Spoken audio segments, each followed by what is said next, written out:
Lep pozdrav na novinarski konferenci po 20. seji vlade. Srednji fokus današnje seje vlade je bil konkretizacija zakonov iz drugega paketa ukrepov za spodbujanje gospodarstva. S to predlagam, da kar gospod Žerjav prevzame besedo. Ja, hvala lepa za besedo, spoštovani novinarke in novinarji. Tako je, danes smo na seji vlade obravnavali kar 6 zakonov od načrtovanega drugega svežnja ukrepov za spodbujanje gospodarstva. Vi dobro veste, da so nekateri zakoni iz tega svežnja že v državnozborski proceduri. Naj vas spomnim, da svežen obsega 16 zakonov z 75 ukrepi in z 10 javnimi razpisi, da je vsega skupaj težak, narekovajih seveda 377 milijonov evrov, od tega 148 milijonov evrov subvencij, 50 milijonov evrov garancij in 179 milijonov evrov za javne investicije. Tako da je v tem trenutku v državnozborski proceduri 9 zakonov od teh 16, ki sem jih omenil. 5 zakonov bo v obravnavi na naslednji seji vlade. Zakoni so praktično pripravljeni, so pa še v medresorskem usklajevanju, tako da bo vlada na nek način izpolnila svojo obljubo, ki jo je dala za tem drugim svežnjem zakonov. Naj omenim, pri enem smo si seveda vzeli tisto izjemo, da temu tako rečem, to govorimo o insolvenčnem zakonu, ki bo v obravnavi jeseni. Danes so torej bili sprejeti zakoni, ki so del tega svežnja in predstavljajo predvsem to področje prostorskega načrtovanja, zakon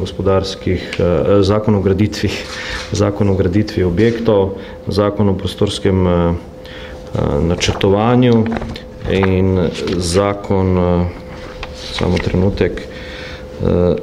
umeščanju prostorskih ureditev državnega pomena v prostor. Torej, to so 3 pomembni zakoni in prav tako 3 pomembni zakoni, ki se dotikajo okolja, zakon o varstvu okolja, zakon o vodah in zakon o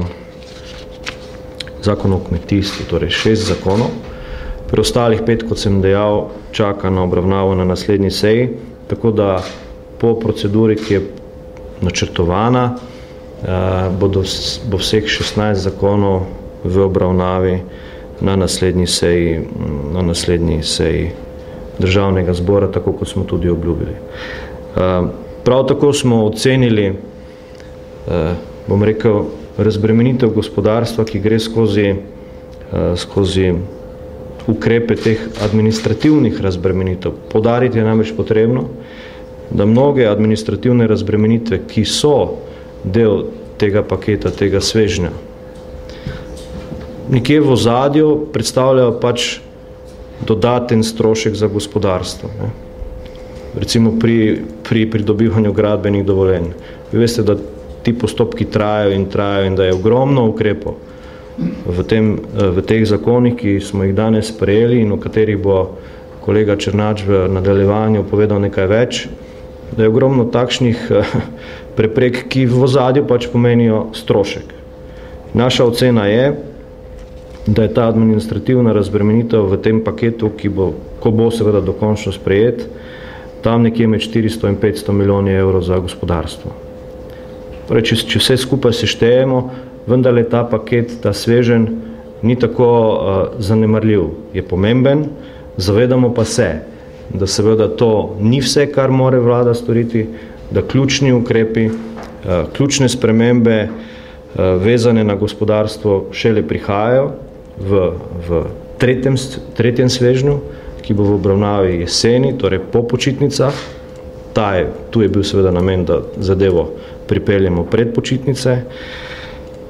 Veliko je bilo govora o delovnopravni zakonodaji, še nekatere druge ukrepe pripravljamo, ampak o tem več v nadaljevanju. Naj se dotaknem tudi nekaterih zakonov, ki sicer niso bili del tega pomembnega svežnja za spodbujanje gospodarstva, ki so pa iz področja Ministrstva za gospodarski razvoj in tehnologijo. Prvi takšen, ki je bil danes v obravnavi, je zakon o preprečevanju omejevanja konkurence. Pri ustanavljanju javne agencije za varstvo konkurence oziroma predvsem imenovanju njenih organov je ministrstvo ugotovilo, da način in postopki ustanovitve, ki jih določa veljavni zakon, ne omogočajo zanesljivega prehoda iz urada v agencijo.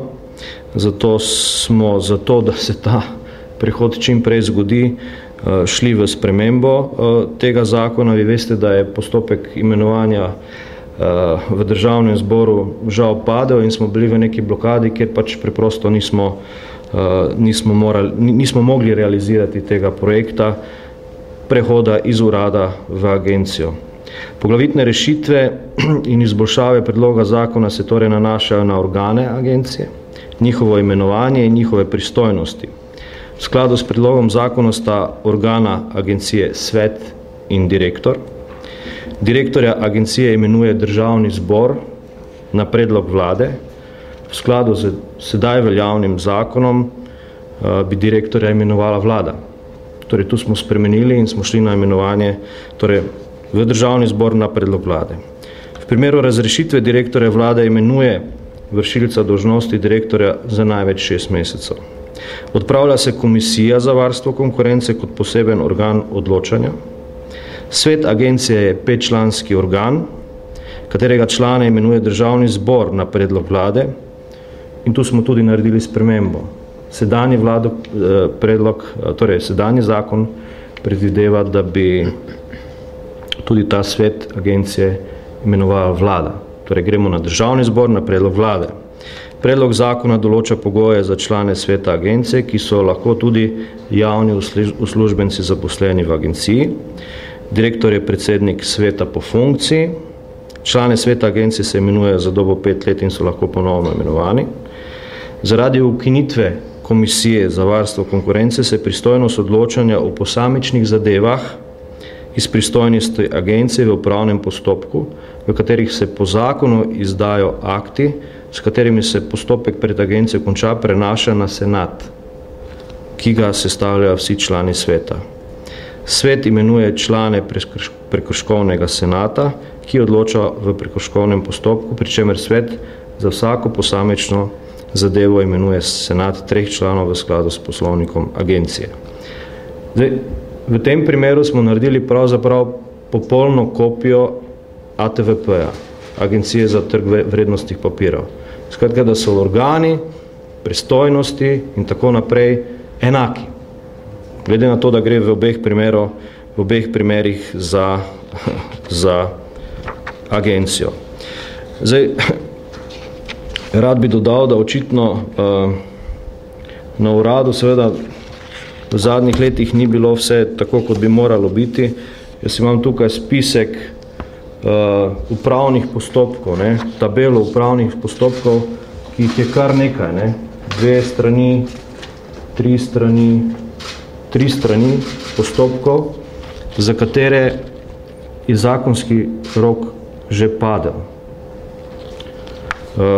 Na osnovi sklepa vlade, ki smo ga obravnavali na prejšnji seji, ko smo pregledali vse upravne postopke, na katerih so zakonski roki že padli, smo v primeru urada ugotovili, da so nekateri postopki, ki trajajo že od leta 2005. Najstarejši, 2003, 2004. To pomeni, da urad očitno ne deluje tako, kot bi moral delovati. Tudi zaradi tega ta želja, da to agencijo čim prej dobimo. Na Ministrstvu za gospodarski razvoj in tehnologijo smo pripravili tudi interni razpis za morebitno kadrovsko okrepitev urada oziroma bodoče agencije, ker ocenjujemo, da je tudi kadrovsko podhranjena. Žal v luči seveda varčevanja in tako naprej ne želimo zaposlovati od zunaj. Poskušali bomo kadrovsko zadevo okrepiti znotraj javne uprave. Naslednji zakon, jaz bom povedal vse, pa potem odpremo morda razpravo. Naslednji zakon z mojega delovnega področja, ki smo ga danes obravnavali, je zakon o spodbujanju skladnega regionalnega razvoja. Spremembe in dopolnitve so predlagane na 3 področjih. Prvič na področju racionalizacije administrativnih postopkov, povezano seveda z varčevanjem. Drugič, izboljšanje sistemskih rešitev, ki so se po uveljavitvi zakona, ki velja, marca lani izkazale za težko izvedljive oziroma skoraj neizvedljive. In tretjič, seveda spremembe na področju nadgradnje regionalne politike za potrebe črpanja evropskih sredstev v novem programskem obdobju 2014-2020. Racionalizacija administrativnih postopkov bo dosežena z prvič vzpostavitvijo pravnih podlag za združitev skladov, 2 skladov, Slovensko regionalnega razvojnega sklada in Slovenskega podjetniškega sklada v en javni sklad. To je pomembna sprememba. S tem povečujemo namensko premoženje na 150 milijonov, kar se mi zdi izredno pomembno. Dosežena bo za odpravo evidence regionalnih menedžerjev, ki so bili uvedeni za zadnjo spremembo in po naši oceni niso potrebni. Dosežena bo z odpravo Sveta za teritorialno usklajevanje razvojnih pobud, ki na ministrski ravni žal ni zaživela in po moji oceni tudi ni potrebna. Zadevo pač, to je praktično naloga ministrstva pristojnega za to, torej Ministrstva za gospodarski razvoj in tehnologijo v tem primeru. Dosežena bo z črtanjem obveznosti občine, da ustanovijo regionalne razvojne agencije kot javni zavod. Torej to obveznost umikamo, tudi v luči, bom rekel, zmanjševanja obveznosti občin. Namreč, če bi občine morale prevzeti to odgovornost in organizirati regionalno razvojno agencijo kot javni zavod, prevzamejo tudi vse stroške povezane z njo. Dosežena bo tudi z določbo, da dogovore za razvoj regij sklepata ministrstvo pristojno za regionalni razvoj in razvojni svet regije. Kar se tiče sistemskih rešitev, bodo izboljšane pri načinu oblikovanja razvojnega sveta regije. Odpravljena namreč obveznost sprejemanja odloka o ustanovitvi razvojnega sveta regije na občinskih svetih ter poenostavljanje so volitve članov sveta. Druga sistemska izboljšava je pri načinu odločanja razvojnega sveta regije. Spremenjeno je dosedanje razmerje glasov med predstavniki občin, gospodarstva in nevladnega sektorja. Po spremembi bo javnemu interesu, ki ga zastopajo predstavniki občin, zagotovljena večina. In tretja sistemska izboljšava, ponovno se uvaja svet regije, v katerem so zastopani vsi župani v regiji in potrjuje ključne odločitve, ki imajo tudi finančne posledice za proračun občin. Ta sistem je v preteklosti deloval dobro in ocenjujemo, da mora delovati tudi v prihodnje. Kar se tiče nadgradnje regionalne politike za črpanje Evropske unije v obdobju 2014-2020, uvajamo seveda, oziroma predvidevamo, vzpostavitev 2 kohezijskih regij na teritorialni ravni NUTS-2, vzhodne in zahodne, ki seveda ne boste živeli na papirju, ampak tudi dejansko v praksi. Druga zadeva, uvajamo razvojna sveta teh 2 kohezijskih regij. Seveda to pride v poštev šele po letu 2014, ampak smo izkoristili spremembo zakona, da te zadeve že nastavimo. Torej, uvedba razvojnega sveta kohezijskih regij in njegovega sekretarjata. Obstaja pa tudi možnost, da pride do prenosa organov upravljanja za določene programe Evropske unije v eno ali drugo kohezijsko regijo in tukaj govorimo definitivno o decentralizaciji. To je ta zakon, omenil bi še 3, ki so pa bili spremenjeni, predvsem zaradi tega združevanja 3 agencij in 2 skladov. Govorim o zakonu o podpornem okolju za podjetništvo, zakonu o spodbujanju tujih neposrednih investicij in internacionalizacije podjetij in zakonu o spodbujanju razvoja turizma, kjer smo sedanja imena vseh 3 agencij, torej STO, JAPTI in TIA, zamenjali z splošnimi imeni. Enako velja za oba 2 sklada in s tem nastavili možnost za to, da do teh združitev pride. Vi veste, da smo v luči varčevanja predvideli združevanje ne samo teh agencij, ampak tudi mnogih drugih in to seveda počnemo zelo resno. Toliko za uvod. Hvala lepa. Še vprašanja?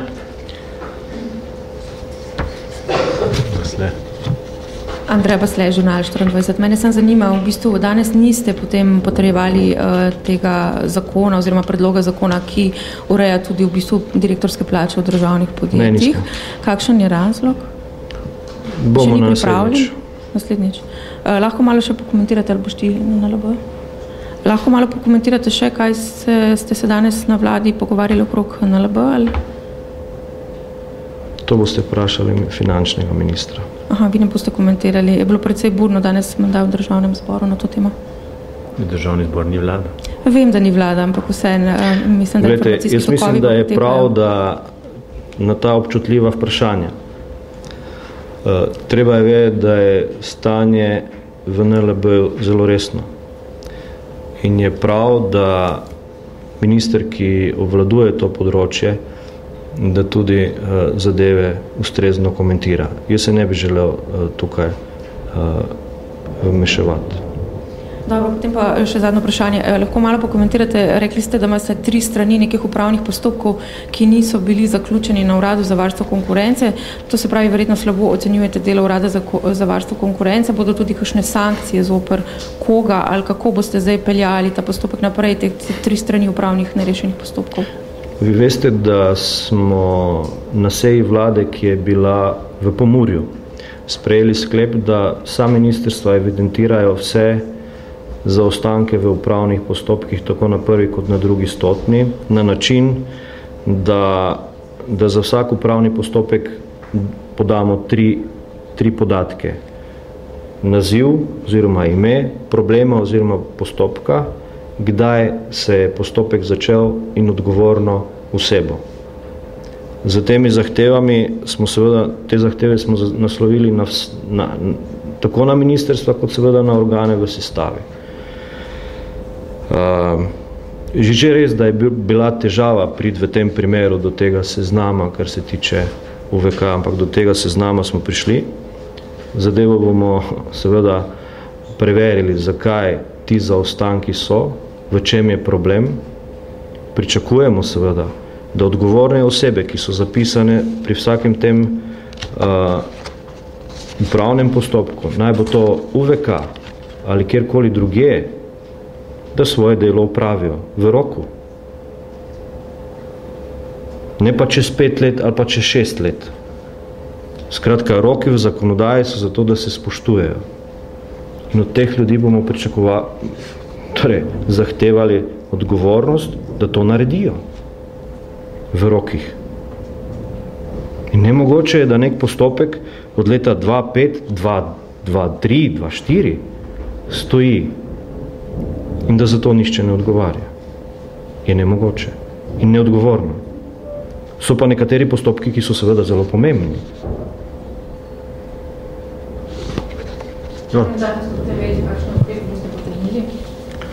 Imajo zdaj te ljudje še čas, 7 teden, 14 dni, da povejo, kaj se misli o tem in potem se boste vi odločili, imeli seznam oseb, ki jih boste verjetno, ne vem, odškodninsko ali kakorkoli. O tem bomo že pravočasno obvestili javnost. Skratka, mi smo prišli zdaj do spiska, da pravzaprav vidimo, kakšen velik problem to dejansko je. Ne samo tu, se ni gro problema tukaj na UVK, ampak vse veste, kje so vse problemi, pa Arso in tako naprej in tako dalje. Ogromno takšnih primerov. To bo treba zdaj sistemsko reševati. Vesna Zadravec, RTV. Eno vprašanje bi imela, oziroma bi se nazaj vrnila k vprašanju kolegice. Glede plač niste še komentirali. Zanima me, glede na to, da tega zakona niste obravnavali danes, kakšno je vaše stališče? Bi državne družbe morali dobiti, oziroma predsedniki uprav državnih družb morali dobiti največ plačo predsednika vlade? Kje se zapleta najbolj? Torej, zakon je bil obravnavan danes in je bil odložen z namenom, da še nekatere zadeve preverimo. Če mene vprašate, jaz sem bil vedno mnenja, da pač moramo vsi nositi breme te krize, ne samo nekateri. Še posebej sedaj, ko smo zelo resno zarezali v stroške javnega sektorja, v plače, v javnem sektorju, v regrese in tako naprej in tako dalje. Po moji oceni bi bilo prav, da tudi direktorji v večinski lasti države participirajo k tej krizi. Za določen čas. Jaz ne govorim o tem, da bi ta ukrep mogel trajati v neskončnost. Predlog moj, ki je na mizi, je v tej smeri, da bi ukrep trajal do začetka leta 2015. Ne? Ampak moja ocena, če mene vprašate, jaz mislim, da je prav, da bi tudi ti gospodje participirali, glede na to, da so nekatere plače dvakratnik plača predsednika vlade. In zdaj vas sprašujem, kakšna je odgovornost predsednika vlade in kakšna je odgovornost nekega direktorja, po možnosti direktorja podjetja, ki ima monopolni položaj. Jaz mislim, da je to neprimerljivo. Hkrati pa ima dvakrat večjo plačo. Pa je vaš predlog, da bi te plače bile ne višje od plače predsednika vlade? Glejte, o konkretnih rešitvah bomo govorili takrat, ko bo zakon na vladi tudi sprejet. Imela bi potem vendarle še eno vprašanje na temo NLB-ja. Se vam zdi prav, danes je bila komisija za nadzor javnih financ, poslanci tudi na zaprti seji niso dobili odgovorov, kaj se dogaja v NLB-ju oziroma kako bo država glasovala. Se vam zdi to prav, da tudi poslancem na zaprti seji ne damo odgovorov v zvezi z našim premoženjem? Ne, ni prav. Ampak problem je ta, da tudi vlada nima vseh informacij. Žal, imamo takšen način upravljanja z državnim premoženjem, da tudi vlada nima vseh informacij. Veste, to je grozljivo. Ko moraš sprejemati odločitve, prevzemati odgovornost za te odločitve, pa ne moreš priti do vseh informacij. Ne moreš priti do informacij, kakšno je dejansko stanje v Novi Ljubljanski banki. Veste, to je grozljivo. In pričakujemo, da bomo te informacije vendarle skozi revizijo, ki poteka, dokončno dobili. Sedaj se govori toliko čez palec. Hočemo imeti na mizi dejansko stanje v banki in ne samo v Novi Ljubljanski banki tukaj v Ljubljani, ampak tudi kaj se dogaja v podružnicah.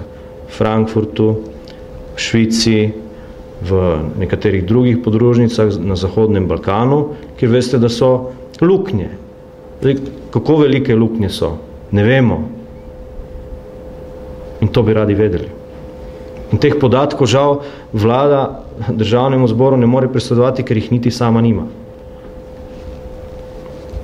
Najbrž pa vi, kako bo glasovala na skupščini? Na kakšen, mislim... Vse skupščine se je začela v enih.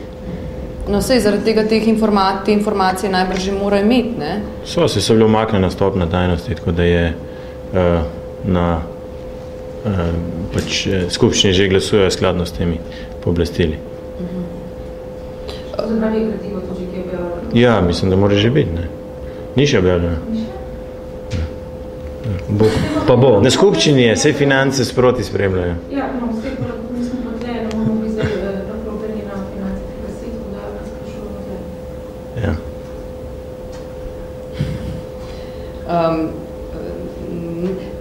Še to me zanima, ne, rekli ste, da pač vlada nima informacij. Kdo ne da vladi informacij in ali boste sankcionirali te ljudi? Verjetno jih bomo, seveda, v prihodnosti. Prosim.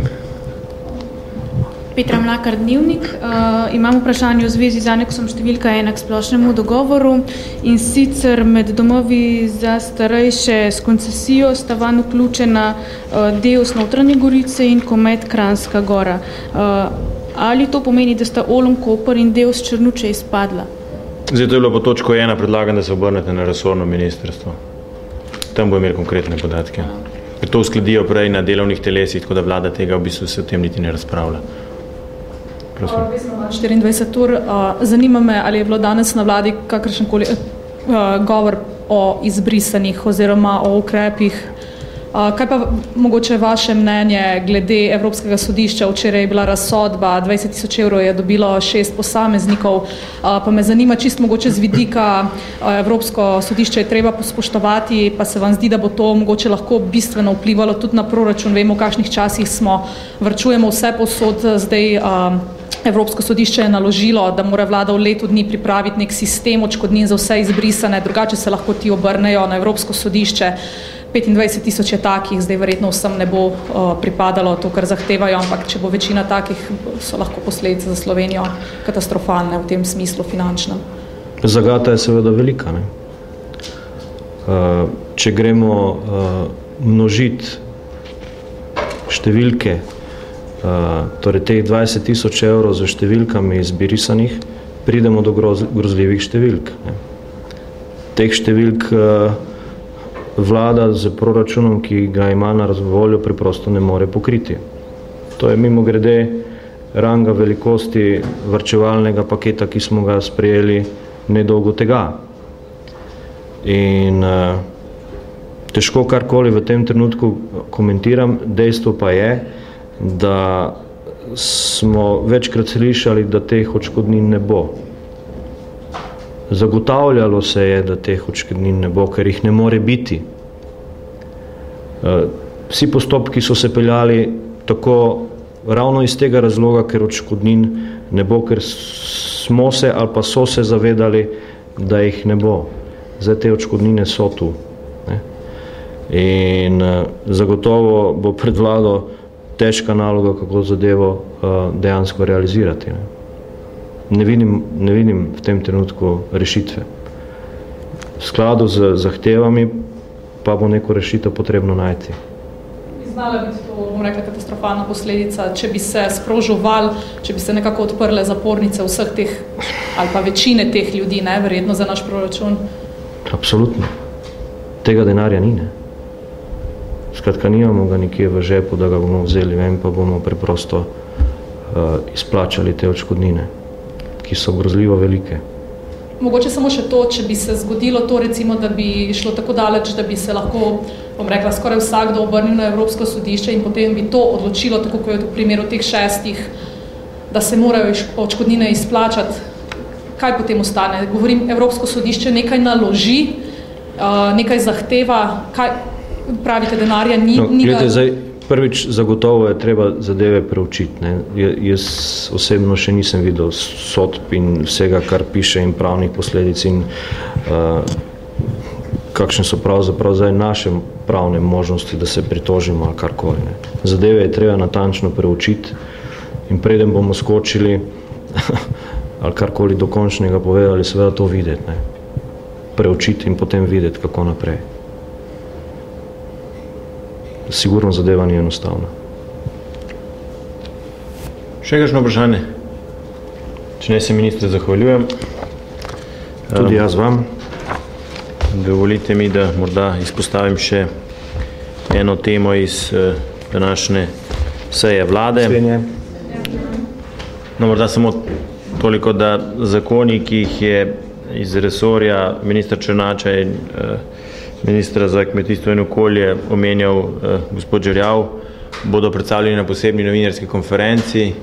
Sicer jutri bo imelo ministrstvo za kmetijstvo in okolje, MIZP pa v ponedeljek.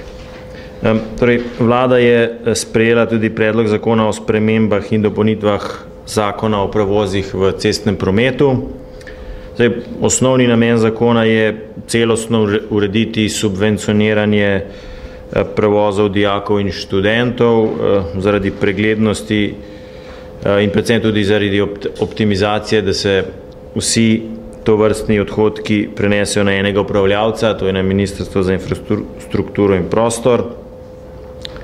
Predvideva se glede na generacijo 2011, 2012 do 17% povečanja števila upravičencev. Gre pa za to, da se bo s 1.9. za dijake in s 1.10. za študente uvedel enotni sistem subvencioniranja.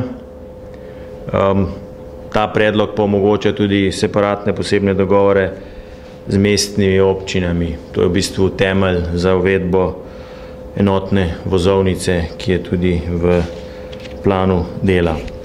Ostalo bo še nekaj kadrovskih vprašanj, drugače pa, če še kakšno dodatno vprašanje. Če ne, se vsem lepo zahvaljujem in se hkrati tudi lepo pozdravljam.